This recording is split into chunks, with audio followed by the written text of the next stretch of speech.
Today for library, we are moving on to a new topic. We're going to talk about these, your iPads. Now, you're probably already an expert and a pro at using these for all of your assignments, but I'm going to be teaching you some tips and tricks today on the iPad that maybe you didn't know about. So some different ways to organize it or some different little tricks to try, some cool little things like that. So as you are watching me go through all these, I want you trying to remember just one. Maybe it's one that you think that'll be very useful or that's just really neat, something like that, okay? And at the end, you'll be reflecting on that one thing. And if you know all of these things that I'm going to share, first off, I'll be super impressed. But that will be your reflection, that you'll tell me that. And if there's even something cool that you learned how to do on the iPad that maybe I didn't mention, share it with me. Maybe you can actually teach me something. All right, so let's go ahead and take a look at Mrs. Gerber's top tips and tricks. Tip number 1, Spotlight tool. The first trick I'm going to be showing you is the Spotlight tool. To get the Spotlight tool, you just swipe down at the very top here, and then you will actually see a search bar come up. This actually allows you to search all through your iPad. So if there was a particular app that I wanted to go to, like maybe I wanted to go to Google Slides, notice as I search for slides, I can see it right there and get directly to my application. Tip number 2, Command Center. Next is the Command Center. To get to the Command Center, swipe in the top right corner here. And here you will see lots of different options. You can adjust your brightness, adjust your volume, and you can actually customize this if you look in your settings here. And go here to your control center. You can actually customize controls and see that there's some other different options here. If you wanted to add alarm, a magnifier, any one of those tools that you use often, you can control which ones you want on or off. Tip number 3, checking your storage. Here's a very important maintenance tip. Heading into settings, now go to General, and right here, iPad storage. This is a really great one to check to make sure you can see how many gigabytes total. So you can see I have quite a few here. I have 19 out of 32. But if I keep scrolling down, I can see right here all of the apps and how much space they are taking on each of mine. So that may tell you, like here, I may need to clear out some photos. My photos are taking up quite a bit of space. So that's great to keep checking that to make sure your iPad's not getting too full. Tip number 4, your dock. This area right here is called your dock, and you can customize it. On this side, those are the most recently used ones. To customize your dock, you can take any app here. So let's say I want to take Destiny Discover here. I'm going to hold it till it's wiggling. And then I can take it and drag it right down in and put it where I want. And now it's right in my dock. Notice that the apps are all wiggling. I can also delete any of them if I want to. Another thing you may have noticed, if I hold a long tap on my icon, there is a menu that will come up of different options that you can do. So see different things. Each app is a little bit different on some of the things that you can do. Tip number 5, creating folders. Folders are a great way to organize your iPad, but you want to make sure that your folders make sense. You do not want to take every single app and put it in one folder. So notice here, like I have a Google folder that has only Google apps in it. Or I have a coding folder that has only coding apps in it. So for instance, you can make a reading folder, a math folder, anything like that, an art or music folder that they actually make sense. To make a folder here, I'm going to hold down on one app until it's wiggling. And I'm going to drag it right on top of the other app that I want to put them together. So now those two are together. Then to change the name here, I can X out and I can actually name it whatever I want to here. And now I have a new folder. Okay, folders can be a great tool if we use them the correct way. Tip number 6, taking screenshots. This should be an easy one that hopefully you know, taking a screenshot. To take a screenshot, you put one finger on the home button, one finger on the power button, and press at the same time.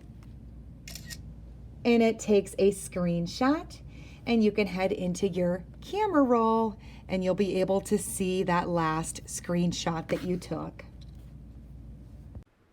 Tip number 7, split screen. Now let's take a look at split screening.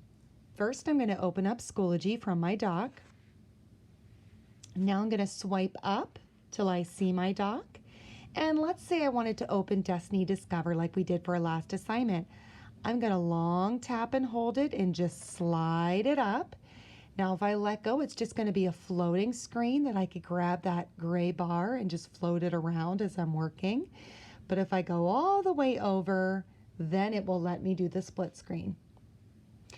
Now, either one of these bars at the top of Schoology or Destiny Discover, I can swipe and pull to change the order here. If I wanted to get rid of it, I can pull here to get rid of either end, depending on which one I want to stay open. Now, once you have a split screen here with 2 apps, I can actually open up a third. If I pull open my dock here, and let's say maybe I wanted to have my notes open as well. Same thing, I'm going to long press tap and pull right into the center here. And now you'll notice you can still see both apps, but it's just floating here in the background. It's just a smaller screen that's floating. And if you pull down into one of the corners here, you can actually make it your split screen if you decided you did want to see it bigger. Tip number 8, keyboard tricks. Now let's learn some keyboard tricks. Now looking at the keyboard here, you'll notice the keys, but then you may have noticed there's another row on top that are the gray ones. You can actually use, it's called flick typing for this, that on the Q, if I swipe down, it makes a 1. On the W, if I swipe down, it makes a 2, and so on and so forth as you're going down through them. And then once you get to these other ones, you'll notice there's symbols too. So that's just a faster way to type, flick typing.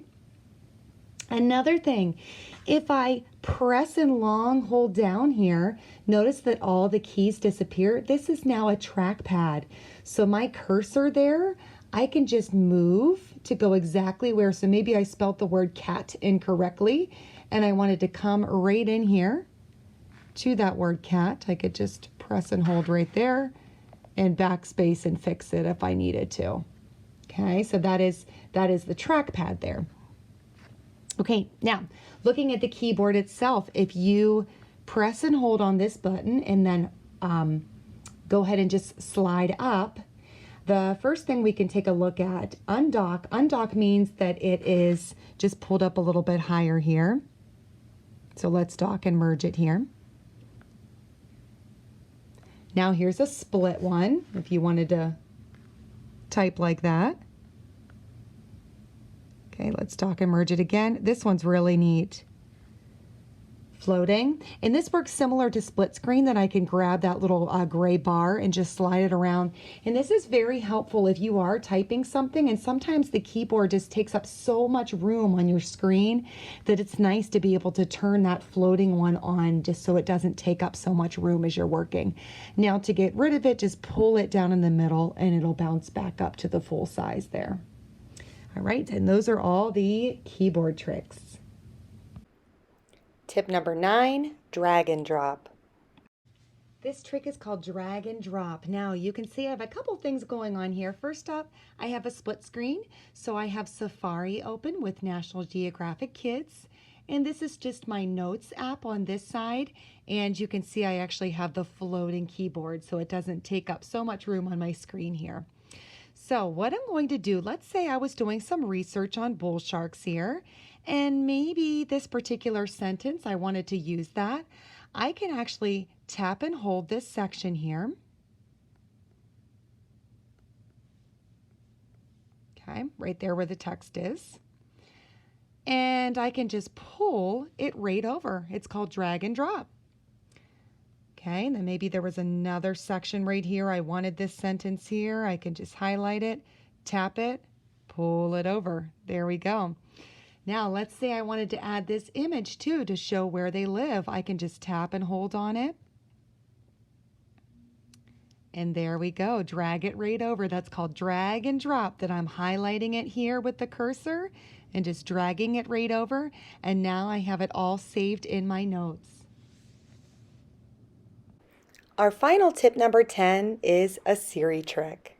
I'm going to go ahead and open any app here. Let's say that I was working in slides and maybe I noticed that I needed to change something in my settings. Like maybe I realized I didn't give access to the camera or something like that.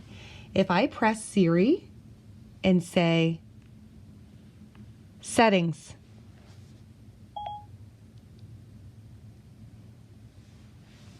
now Siri automatically took me into my settings here, and see how slides is already marked and it says slides over here. It took me exactly into my settings of the slides app. So if I needed to change any of my settings here and give access to the camera, I can.